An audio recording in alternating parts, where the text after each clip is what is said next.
Bienvenue sur le ring, Omar Bakou. Merci, c'est Rachid pour l'invitation. Merci d'avoir accepté. Omar Bakou, je rappelle que vous êtes économiste et spécialiste en politique de change. Donc, en clair, en politique monétaire. C'est exactement ça. Sur le ring avec vous, c'est donc décliné en trois rondes thématiques. Première ronde, moins de liquidités. Donc, on parle d'assèchement, en tout cas des liquidités bancaires, plus d'inflation, parce qu'il y a toujours une inflation qui reste forte. Quel impact sur la monnaie? Donc, quel impact monétaire avec un point d'interrogation, vous nous direz. Deuxième round, resserrement monétaire, durcissement, en tout cas monétaire au niveau monde, mais également au niveau Maroc, puisqu'on l'a vu en fin 2022 avec 2 relèvements de taux directeur. Donc, quelles conséquences sur le dirham, appréciation, dépréciation, et également sur le panier de devises et les taux de change et la politique de change. Troisième round, vers de nouvelles hausses de taux et des taux directeurs en 2023 selon vous. Est-ce qu'il faut s'attendre à ce que 2023 soit marqué à l'instar de ce qui se passe au niveau des États-Unis avec la Fed et au niveau de l'Europe avec la BCE sur des relèvements de taux quasi mensuels. En tout cas, en termes de rythme, des taux directeurs, donc impact direct sur la monnaie et impact direct sur la croissance économique.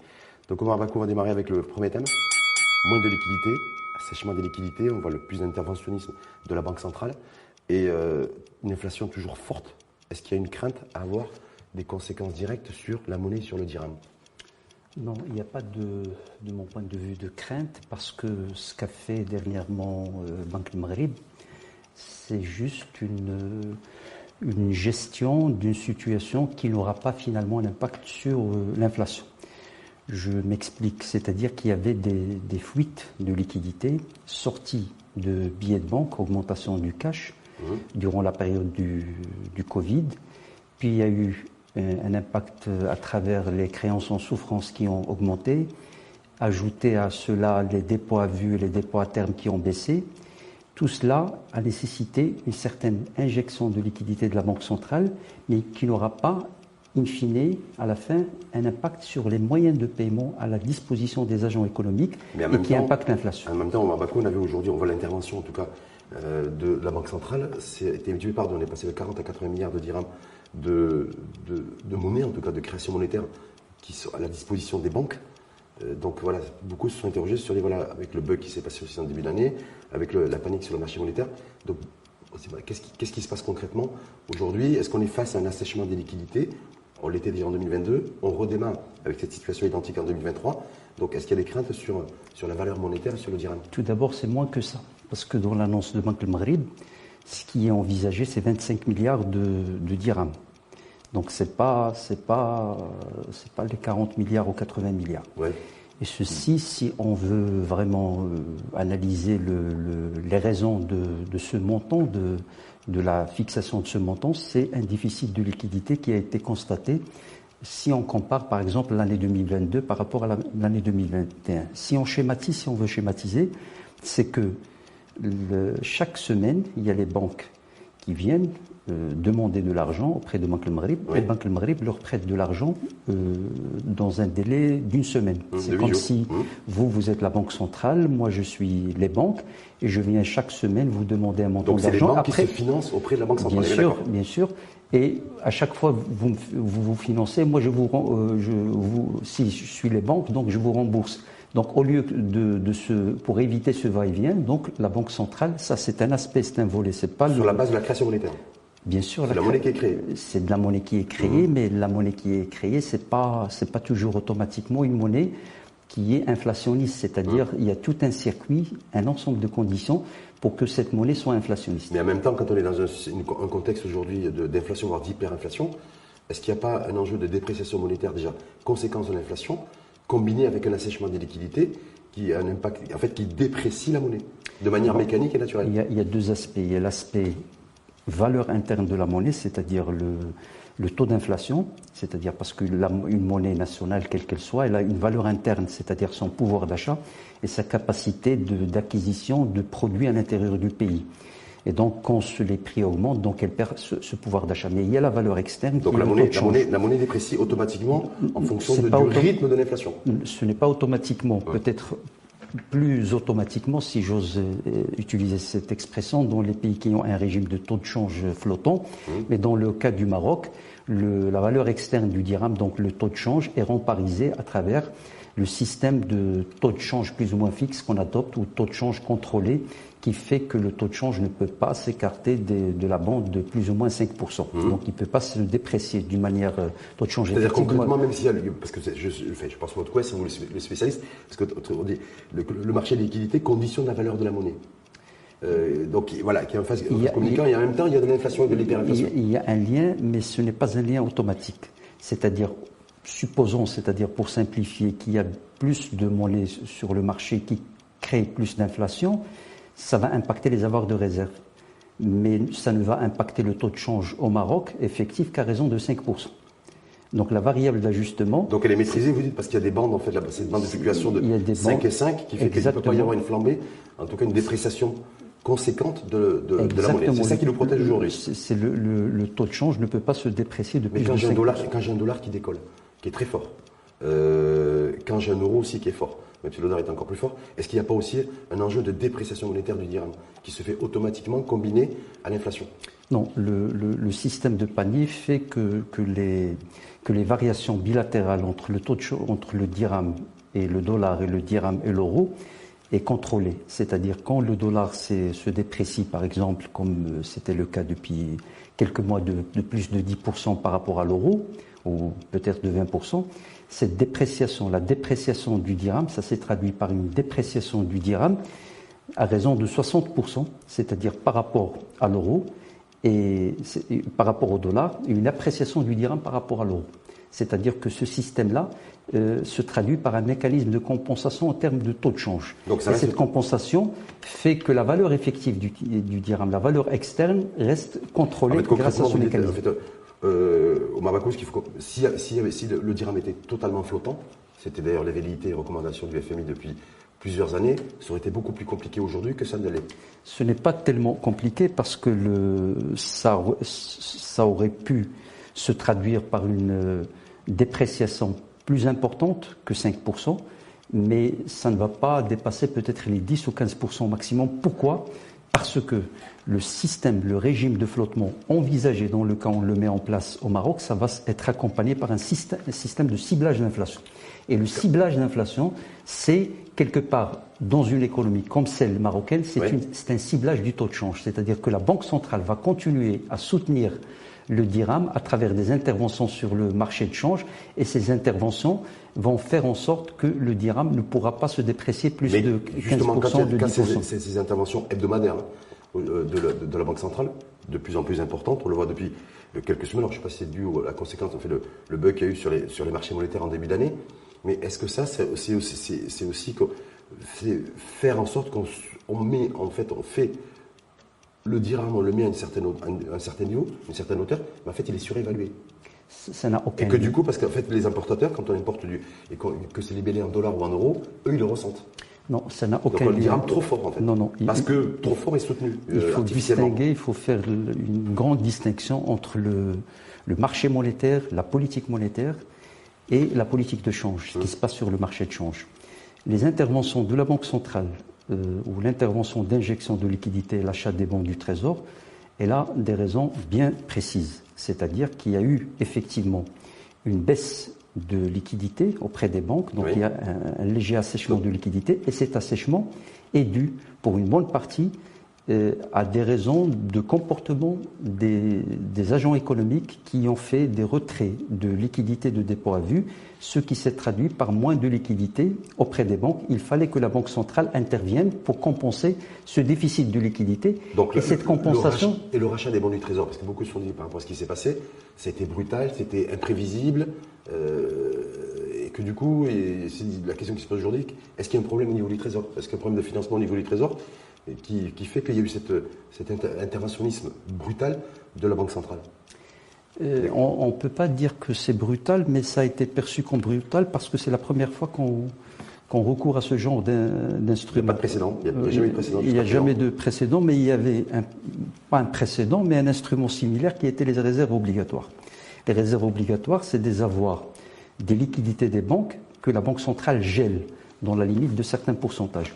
Et à un certain moment, ces réserves obligatoires étaient même à 10%, c'est-à-dire 10% des réserves obligatoires, si je ne m'abuse, étaient gelées par les banques, par la Banque centrale. La Banque centrale a commencé progressivement à réduire ce taux des réserves obligatoires.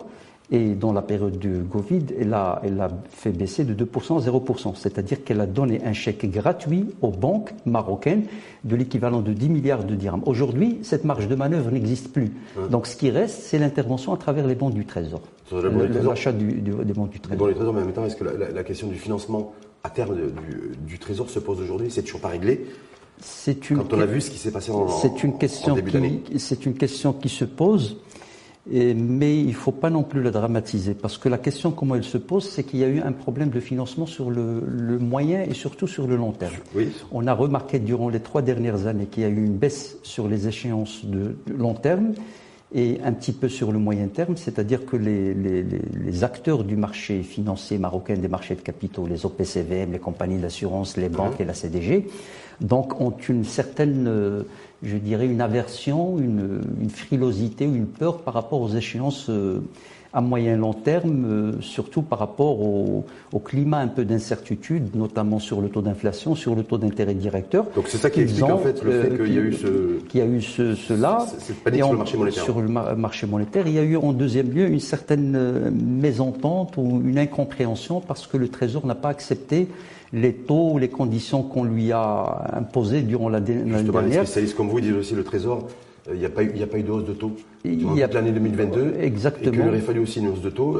anticipée et ça aurait évité cette panique sur les marchés monétaires. Exactement, ou peut-être que mettre en place les taux d'intérêt variables qu'on vient de mettre en place pour un peu ajuster le marché et faire en sorte que le marché puisse fonctionner. Éviter certainement ce vent de panique en début d'année. Vent de panique en début d'année. Deuxième round. Le ressort monétaire, on le voit partout. C'est la Fed, la Banque centrale pour ne citer qu'elle, mais il y a aussi la Banque du Japon, il y a aussi la Banque d'Angleterre qui opère des relèvements de taux d'un quart de point en fonction de chacun. Nous, on est aussi dans la restriction monétaire depuis septembre dernier, avec des relèvements de taux successifs. Il y en a eu 2 durant le dernier semestre 2022. Beaucoup considèrent qu'il faudrait aussi, en tout cas, suggérer au Maroc, je pense à l'agence de notation financière Fitch, de relever aussi le taux directeur qui est de 2,5 aujourd'hui et le ICR 3,5 dans les prochaines semaines ou en tout cas les prochains mois. Donc le resserrement monétaire, quelles conséquences quand on se retrouve aujourd'hui sur le dirham? C'est-à-dire plus on renchérit le taux directeur, plus on renchérit le taux des crédits, que ce soit la consommation à l'immobilier, ça se fait déjà sentir au niveau du crédit immobilier qui a augmenté. Est-ce que là-dessus, il y a aussi un enjeu monétaire de taille? Il faut gérer tout ça. Parce que si on fait une rétrospective, les taux d'intérêt directeurs, à un certain moment au Maroc, il était de 16%. C'était des taux élevés. Ça, c'était il y a 20 ans, 25 ans. Il y a 20 ans, 25 ans, et l'économie avait supporté ça et c'était normal. Bien sûr, il y avait des conséquences un peu pernicieuses sur l'économie. Par la suite, il y a eu une tendance progressive de baisse des taux d'intérêt directeurs. Et il faut que l'économie, que les opérateurs économiques puissent accepter qu'on est dans une conjoncture où les taux d'intérêt directeurs doivent un peu augmenter. Pourquoi? Parce que, pour résumer... Qui c'est qui doit faire l'effort, Mabakoula? Dans la situation dans l'économie, on a une courbe aujourd'hui ascendante de la hausse des taux directeurs de la Banque centrale, fixés par la Banque centrale, qui a été renchérie à 2 reprises. Peut-être une troisième fois, vous le direz ultérieurement sur le troisième round. Mais est-ce que les banques doivent faire un effort aussi, peut-être en rognant un petit peu leur marge et en moins impactant, donc en impactant le taux des crédits qui sont distribués, que ce soit aux particuliers, que ce soit aux ménages ou surtout à l'entreprise, compte tenu qu'ils vont emprunter, ils empruntent aujourd'hui à 2,5 et les taux de crédit sont 6, 7, 8%. Donc, est-ce qu'il y a un enjeu aussi de se dire, effectivement, il y a un contexte particulier, mais bon, les banques aussi devraient peut-être faire un effort. Est-ce que c'est ça qui selon vous, aurait le plus de sens? Bon, avant d'entamer le sujet de l'effort et de la répartition des marges, il y a un sujet extrêmement important qui est en amont, c'est la question de est-ce qu'on doit favoriser les créanciers ou les débiteurs. Parce que finalement, si on oublie et on évacue l'intervention de la Banque centrale, finalement, l'intervention de la Banque centrale, c'est à raison de 10% dans les ressources bancaires. Et finalement, il y a une épargne et il y a des demandeurs de l'épargne qui sont généralement soit des consommateurs, soit des investisseurs. Et donc, il faut se mettre d'accord sur un prix juste. C'est-à-dire que des gens, des personnes qui sacrifient leur épargne, il faut qu'ils aient en contrepartie une rémunération qui soit juste. Et donc ça, c'est un aspect extrêmement important.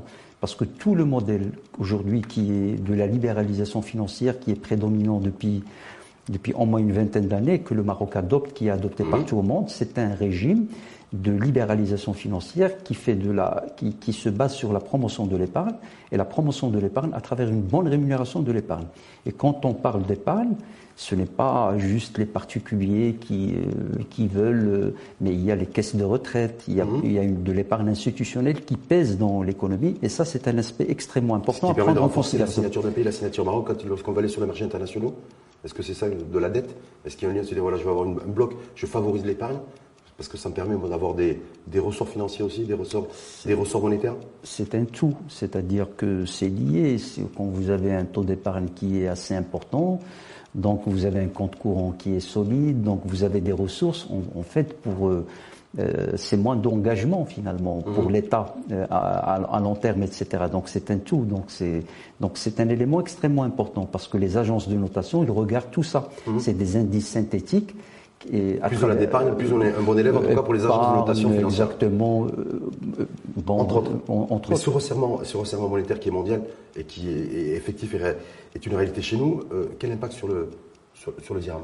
Est-ce qu'il y a la crainte aussi d'avoir sous la pression de l'hyperinflation, d'avoir une dépréciation monétaire, d'avoir un dirham aussi qui va être confronté à ce durcissement monétaire, compte tenu qu'on va avoir un dollar qui va être de plus en plus fort, qu'il est déjà, et un euro qui va être de plus en plus fort, puisqu'on va que ce soit la Fed ou la BCE, relèvent sans arrêt leurs taux.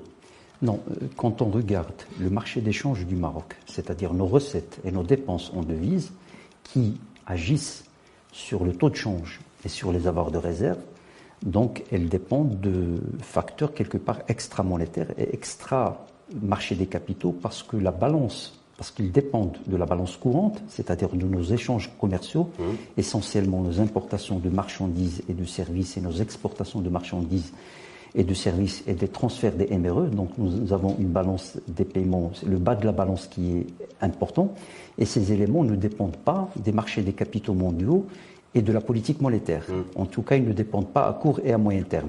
Donc nous, sur cet aspect-là, on arrive à bien le gérer. Et si on regarde les 20 dernières années, nos performances de la balance des paiements, elles sont intimement liées au prix des produits énergétiques. C'est-à-dire que quand les prix baissent, nous avons généralement des excédents de la balance des paiements, en tout cas une balance des paiements qui se porte bien. Mais quand les prix augmentent, comme c'est le cas aujourd'hui, quand les prix augmentent, il y a des tensions, le panier de devises est en tension. Il y a une pression qui est d'ailleurs... Et est-ce qu'il y a une pression qui s'exerce aussi sur la valeur de la monnaie? Pour ceux qui sont importateurs aujourd'hui d'hydrocarbures, en tout cas de produits énergétiques, on voit qu'il y a une flambée, une inflation qui est constante depuis plusieurs mois.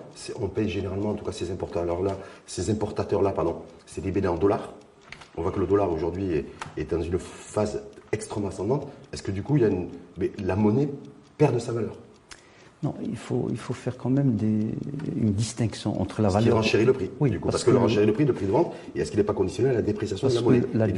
La dépréciation du taux de change du dirham par rapport au dollar, elle n'est pas due explicitement ou directement à la situation du marché de change. C'est-à-dire, elle n'est pas due à nos recettes, au flux de nos recettes et de nos dépenses, mais elle est due au mode de cotation du dirham, qui est coté d'une manière qui fait que quand le dollar s'apprécie par rapport à l'euro, le dirham se déprécie par rapport au dollar, à raison de 60%. Donc il y a une dépréciation mécanique Il y a une dépréciation mécanique. Maintenant, si on regarde le marché de change d'une manière globale, depuis la mise en place, pour juste se fixer sur cet horizon temporel de cette réforme du régime de change, il est presque en équilibre. Et même la Banque centrale marocaine a procédé à une opération plutôt de rachat de devises, c'est-à-dire pour absorber un excédent. Et ceci grâce à un certain nombre d'éléments. Il y a des éléments, c'est-à-dire qui sont sains sur le plan économique, de performance de l'économie, notamment les investissements étrangers, les transferts des MRE, est-ce que c'est pas surtout les les transferts exportations. des MRE qui préservent notre matelas de devises? Il y a les transferts des MRE, oui. Il y a également les recettes touristiques, il y a le maintien des investissements directs étrangers qui est important, mais il y a également un aspect extrêmement important qui est la diversification des exportations qui commence quand même à prendre du relief. Cette année 2023 se poursuit sous le rythme du durcissement et du resserrement monétaire. A priori, en tout cas pour le premier semestre, alors, je ne sais pas, les spécialistes experts comme vous à travers le monde ont comme prévision ça. C'est-à-dire que les taux vont monter puisque le ciblage de l'inflation, on le voit en tout cas au niveau de la Fed, ils considèrent que voilà, même si l'inflation a légèrement baissé, c'est pas encore ça, donc c'est pour ça qu'ils opèrent à des relevés de taux en permanence. La BCE emboîte le pas. Est-ce que là-dessus, il y a des craintes à avoir, selon vous, ou pas, sur une dépréciation monétaire mécanique entre l'appréciation du dirham vis-à-vis de l'euro ou du dollar? Est-ce que là, il y a un risque de dépréciation monétaire et de l'achat de devises et de dollars ou de l'euro qui coûtera plus cher en 2023? Non, je ne pense pas qu'il y aura une pression sur le marché d'échange pour les raisons que je viens d'évoquer. C'est-à-dire que nous avons quand même une dominance au niveau de notre marché d'échange, c'est que c'est un marché d'échange dominé par des flux commerciaux ajoutés au transfert des MRE et aux investissements étrangers. Maintenant, il y a un aspect également à prendre en considération, c'est le remboursement de la dette. Oui. Qui va jouer 42 milliards en 2022. Dette extérieure surtout, qui va jouer un rôle. Donc il faut pouvoir soit le compenser par des flux dans l'autre sens, c'est-à-dire que le Maroc doit chercher à lever des fonds pour un peu équilibrer le marché d'échange pour qu'il n'y ait pas une pression sur les avoirs de réserve. Parce que le régime qu'on adopte aujourd'hui est un régime de taux de change contrôlé et ce régime fait que le taux de change, comme je l'ai souligné tout à l'heure, ne peut pas baisser au-dessous de 5% en termes de taux de change effectif. Et la pression va se faire plutôt sur les avoirs de réserve plutôt que sur le taux de change. Au vu du contexte dans lequel nous sommes aujourd'hui, hyper-inflationniste, on voit un nouvel ordre économique mondial aussi, un nouvel ordre économique énergétique également, parce qu'il y a une redistribution des cartes à travers le monde. Est-ce qu'il est temps ou pas, selon vous, à bas coût, de revoir aussi le rééquilibrage de notre panier, de notre politique de change? 60% euros, 40% dollars. Est-ce que là-dessus, il n'y a pas une réflexion à mener pour qu'il y ait un peu plus d'équilibre au niveau du panier de change? On peut le faire parce qu'au début, à un certain moment, on a privilégié l'euro. Lorsqu'on a mis en place un panier qui était à 80% en euros, et à l'époque, ça ne reflétait pas les échanges extérieurs du Maroc. Et donc, on l'a fait, c'était quelque chose de prospectif. Parce qu'on avait signé l'accord de libre-échange avec l'Union européenne, on s'est dit, c'est un signal politique que nous, notre perspective, c'est d'échanger plus. Est-ce qu'il n'est pas temps aujourd'hui d'envoyer un autre signal?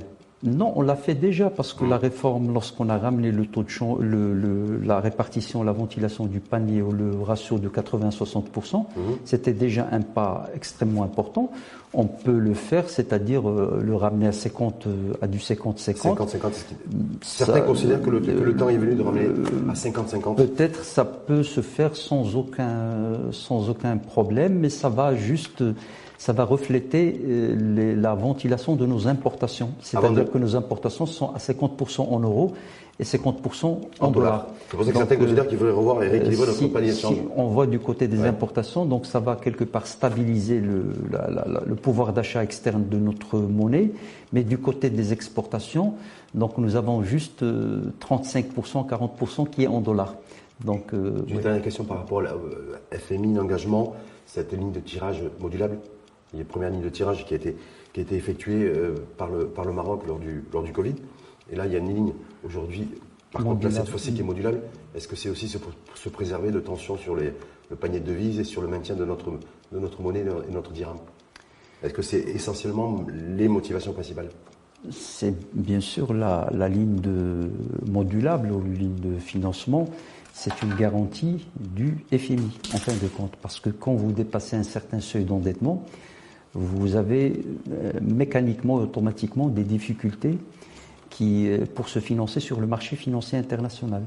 Et pour se prémunir contre ce risque, donc soit de ne pas être en mesure de pouvoir lever des fonds sur le marché international, ou peut-être de se voir imposer des taux très élevés, ou peut-être ne pas pouvoir lever une dette sur 5 ans, 10 ans, c'est-à-dire qu'on va vous mettre dans une dette à vue. Donc l'idée, c'est d'avoir un tiers de confiance, qui est le Fonds monétaire international, qui a une certaine personnalité, ou peut-être c'est la Banque centrale mondiale, finalement le FMI, et donc quand il vous garantit, donc ça vous permet de se financer sur le marché international, ce qui vous prémunit contre toute crise d'endettement et toute crise de change. Et effectivement, on va y aller là-dessus, parce que le troisième round, je rappelle la thématique, vers de nouvelles hausses des taux directeurs en 2023. Parce que Bakou fait partie de celles et ceux, experts et spécialistes en politique de change, qui considéraient qu'une nouvelle hausse des taux directeurs en 2023 seront inévitables. J'ai pas dit une hausse, des hausses. Au Maroc ou à l'étranger? Chez nous. À l'étranger, ça a commencé déjà depuis plusieurs mois et ça continue. Si on veut vraiment capitaliser sur ce qui s'est passé aujourd'hui sur le marché des capitaux, à mon avis, il faut qu'on change la modalité de gestion ou d'annonce des taux directeurs. C'est-à-dire qu'aujourd'hui, on laisse c'est-à-dire trimestriellement jusqu'au conseil de Banque du Maghreb, et après on annonce soit un relèvement, soit le statu quo. À mon avis, il faut que peut-être la Banque centrale donne plus de visibilité. Au lieu de le faire trimestriellement, de le faire mensuellement, c'est ça que Non, pas question de la fréquence mensuelle, mais je pense qu'il faudrait peut-être se projeter un peu sur le moyen terme. C'est-à-dire que dire... Est-ce qu'on peut se projeter aujourd'hui sur le moyen terme dans le contexte dans lequel on est aujourd'hui, nouvelle année 2023, incertitude, inconnue? Incertitude, mais l'incertitude, on peut l'appréhender et la contenir, parce que c'est ça le rôle du responsable. C'est-à-dire que quand les marchés sont incertains, il faut qu'ils donnent plus d'assurance, et cela à travers, c'est-à-dire une annonce, par exemple, de dire que quelle que soit la situation, que ce soit monétaire au Maroc ou celle sur le marché financier international, c'est-à-dire que la Banque centrale peut-être va procéder à des relèvements, mais ces relèvements ne vont pas dépasser. Ces relèvements, il y a eu 2 relèvements, je le rappelle, lors du deuxième semestre 2022, septembre et ensuite en fin d'année. Est-ce qu'il faut faire une évaluation? Parce que je rappelle que le relèvement des taux, c'est essentiellement pour contrecarrer, voire casser les courbes inflationnistes. On voit aujourd'hui que les deux relèvements de taux qui ont été réalisés en 2022 n'ont eu aucun effet sur l'inflation, puisque l'inflation est toujours à des niveaux extrêmement élevés. Est-ce qu'il faut continuer, selon vous, cette perspective? Moi, personnellement, je suis de ceux qui disent ou qui considèrent que le relèvement des taux d'intérêt directeurs pas d'impact sur l'inflation au Maroc, dans le contexte actuel, n'a pas d'impact sur l'inflation. D'accord. Donc pourquoi on en a fait 2? Pourquoi on s'apprête à en faire un 3e? Pour moi, selon vous, est-ce que si le gouverneur de la Banque centrale, Tijouari, décide et annonce en tout cas dans les prochaines semaines une nouvelle hausse du taux directeur, on passerait de 2,5 à 3, même si les agences de notation financière internationale nous suggèrent de passer de 2,5 à 3,5, donc ça plus donc un rallongement de 100 points de base. Est-ce que ça serait une erreur stratégique, politique, économique et sociale pour lutter contre l'inflation? Ce n'est pas une erreur, mais c'est un ajustement technique. Parce qu'il ne faut pas voir toujours le taux directeur dans le sens d'une causalité crédit bancaire ou crédit d'une manière générale, inflation, mais il faut le voir dans l'autre sens. C'est-à-dire qu'aujourd'hui, si vous maintenez des taux d'intérêt directeurs ou des taux d'intérêt d'une manière générale bas face à un contexte inflationniste, donc ce que j'ai dit tout à l'heure, donc vous nuisez ou vous... J'alimente l'inflation indirectement. C'est pas l'inflation, mais c'est-à-dire l'épargne. Parce que ça, c'est un élément extrêmement important, parce que finalement, la Banque centrale... La perte de valeur pour ceux qui ont de l'épargne. Ça n'encourage pas l'épargne, parce que les dépôts à terme... Je dois encourager l'épargne aujourd'hui, je dois encourager la production et la consommation. C'est les deux. Qu'est-ce que je fais dans la séquence inflationniste dans laquelle je suis aujourd'hui? C'est les deux, parce que... une baisse de la croissance économique, une baisse de la productivité, une baisse de la consommation. Parce que la Banque centrale, elle ne gère pas le court terme, mais c'est un conducteur d'un grand navire. Donc quand il tourne le volant... Aujourd'hui, elle doit gérer le court terme. Parce que l'inflation, c'est le court terme, c'est le quotidien, c'est détérioration du pouvoir d'achat de chacun d'entre nous. Elle gère le court terme, mais sans nuire, c'est-à-dire porter une nuisance au moyen long terme. C'est-à-dire qu'il y a toujours, parce qu'il y a quand même des baisses des dépôts à terme qui sont importantes, Et, on voit d'ailleurs le cash en circulation qui est en augmentation. Donc il y a une baisse des dépôts à terme, c'est extrêmement important. Il y a également le problème aujourd'hui qui a été constaté au niveau du financement du Trésor, qui est quand même à prendre en considération. Et donc tous ces éléments doivent être gérés par la Banque centrale. Est-ce que la Banque centrale doit gérer aujourd'hui le financement du Trésor comme priorité, ou se dire aujourd'hui comment faire en sorte, parce que c'est la prérogative principale, de mieux cibler l'inflation? Parce qu'on a l'impression qu'en fait, la Banque centrale regarde surtout le Trésor, les banques, les assurances, mais les banques essentiellement, mais les consommateurs, les citoyens, les détentions du pouvoir d'achat, qui sont confrontés à une inflation quotidienne. Parce qu'on se trompe. Moi, je considère qu'il y a un élément extrêmement important à prendre en ligne de compte. La Fed, c'est-à-dire le mode de gestion de la Fed n'est pas celui de la Banque centrale marocaine. Donc on n'est pas sur le même modèle, même si les statuts se rapprochent un petit peu. La réalité économique est tout à fait différente. Mais ça veut dire quoi? Ça veut dire que le relèvement de taux n'aura aucun impact sur l'inflation. On ne ralentira pas l'inflation en augmentant les taux directeurs. De mon point de vue, la nature de l'inflation qui existe aujourd'hui au Maroc, notamment au Maroc, puisqu'on parle du Maroc, n'est pas une inflation qui peut être contrée à travers l'instrument monétaire. Parce que nous avons, vous le savez, c'est-à-dire une inflation importée qui touche aux produits énergétiques et aux produits alimentaires. Et ces produits sont rigides, c'est-à-dire qu'il y a une rigidité à la baisse par rapport à leur consommation. Et donc, la baisse des crédits bancaires ne va pas impacter, sachant que les crédits jouent pour 10% du PIB. Et une bonne partie des crédits bancaires, c'est des crédits également qui sont un petit peu imperméables au taux d'intérêt directeur. Donc il n'y a pas de système de vase communicant il n'y a pas un grand système. Sachant qu'il y a un autre élément extrêmement important, c'est que aujourd'hui les biens échangeables, c'est-à-dire les dirhams qu'on met supplémentaires ou qu'on tire de l'économie, c'est-à-dire qu'on enlève de l'économie, il impacte parce qu'on importe à peu près 35% ou 40%.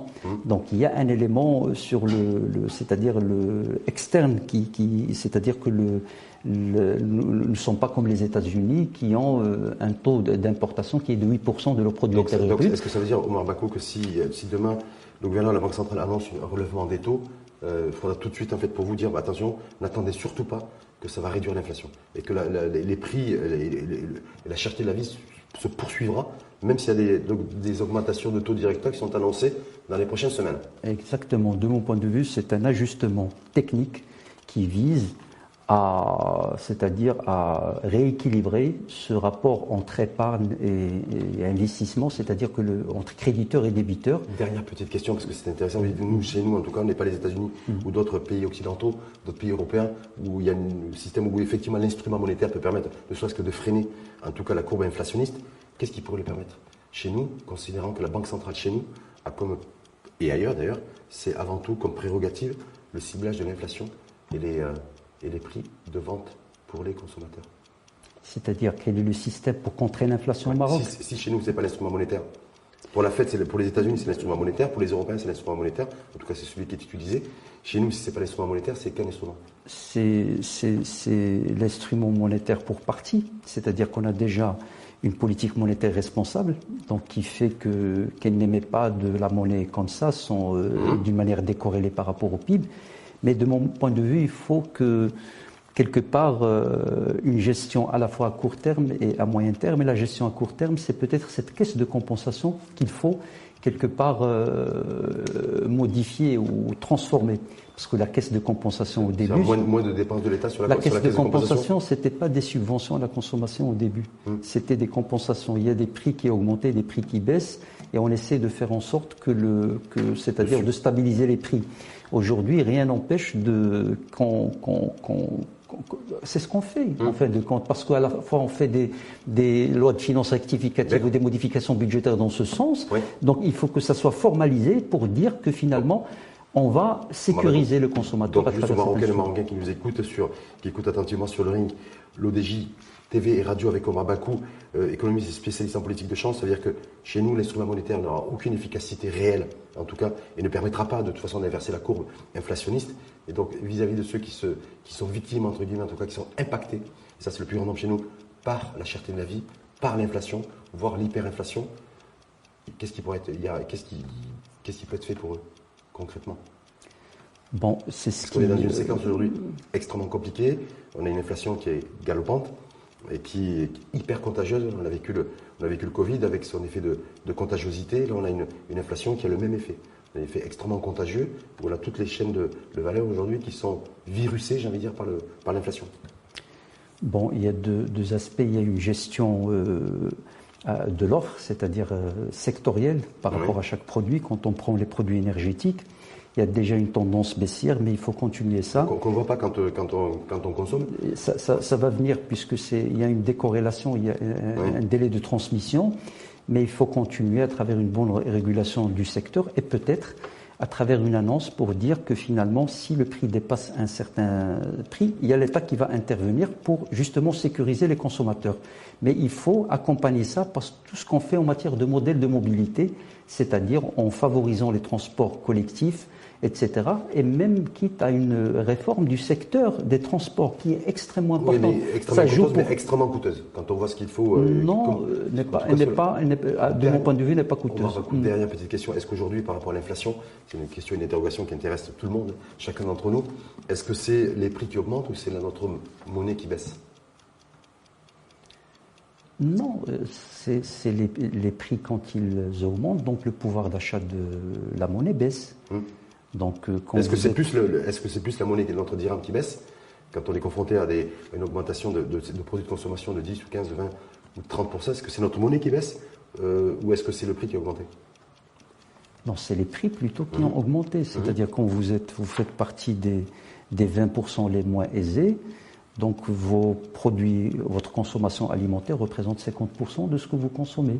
Donc ce que vous avez, vos revenus, cette perte de pouvoir d'achat, c'est perte monétaire aussi. Il baisse de 50% dans la mesure où ce que vous achetez, quand vous achetez avec 100 un panier, avec les mêmes 100, vous allez acheter 50% du panier. Donc c'est les prix qui sont pour schématiser. Les prix à la hausse, c'est les prix à la hausse. Et les monnaies aussi qui se déprécient mécaniquement. Elle perd son pouvoir d'achat donc à cause de cette augmentation des prix. Merci infiniment à vous, Omar Bakou, pour cet éclairage sur le bug monétaire, le marché monétaire, la panique qu'il y a eu en début d'année et les raisons que vous avez évoquées, en tout cas qui expliquent en tout cas ce qui s'est passé en début d'année, ces enjeux aussi de resserrement monétaire. On le voit avec la Fed et la BCE, parce qu'on est interdépendant aussi d'un point de vue monétaire. C'est pas parce que le dirham n'est pas interchangeable sur les marchés internationaux, des capitaux ou autres, qu'on n'est pas impacté, en tout cas qu'on ne peut pas être impacté. Et vous avez rappelé que la spécificité chez nous, c'est que ce n'est pas l'instrument monétaire qui peut avoir un effet direct et efficace sur la courbe inflationniste. Donc merci une fois de plus à vous. Je vous en prie. Omar Bakou pour cet éclairage. Je rappelle, Omar Bakou, économiste, spécialiste en politique de change. Et peut-être un rééquilibrage du panier et de la politique de change, mais ça on verra. On verra. Merci en tout cas à vous. Je vous en prie. Et à très bientôt. À très bientôt, c'est Rachid. Et je montre votre livre. Dernier ouvrage de Omar Bakou, tome 2, la convertibilité du dirham en question, manifeste pour la transition d'une convertibilité désordonnée, ce qu'on a déjà vécu, à une convertibilité ordonnée, mais il y a toujours la convertibilité du dirham qui est un enjeu sur du court, moyen et surtout long terme.